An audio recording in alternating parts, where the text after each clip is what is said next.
My sister sold my car without asking, but I found out why. I'm 24M, and last year I left my old car at my parents' house in Texas when I moved to Seattle for work. The car wasn't expensive. It was a rusty 2008 Honda, but it meant everything to me because my late dad bought it for me when I turned 16. One day I called my mom and casually asked, "Can you start my car once in a while?" There was silence. Then she said, "Honey, your sister sold it." I almost dropped my phone. "What?" I called my sister immediately. "How could you sell Dad's car without asking me?" She stayed quiet for a few seconds.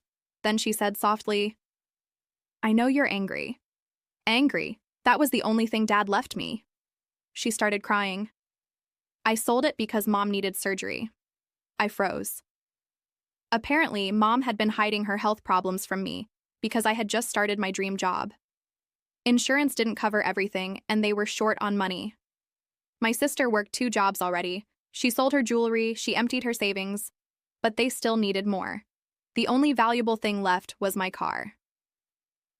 "I thought you'd hate me forever," she said. I didn't know what to say. I was angry, but I was also ashamed.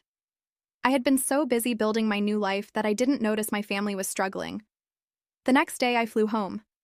Mom looked healthier after surgery, but my sister looked exhausted. I hugged her, and for the first time in years, she cried on my shoulder. A week later, I secretly went looking for my old car. I found the guy who bought it. I explained everything. He smiled and said, "Your dad must have raised a good family." Then he handed me the keys. I was planning to sell it anyway, take it back for what I paid. I stared at him.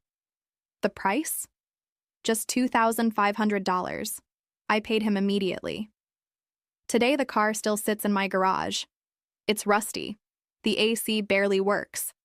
And honestly, it's probably worth less than $1,000. But every time I look at it, I remember something important. My dad didn't leave me a car. He left me a family willing to sacrifice everything for each other, and that's worth more than any car ever could.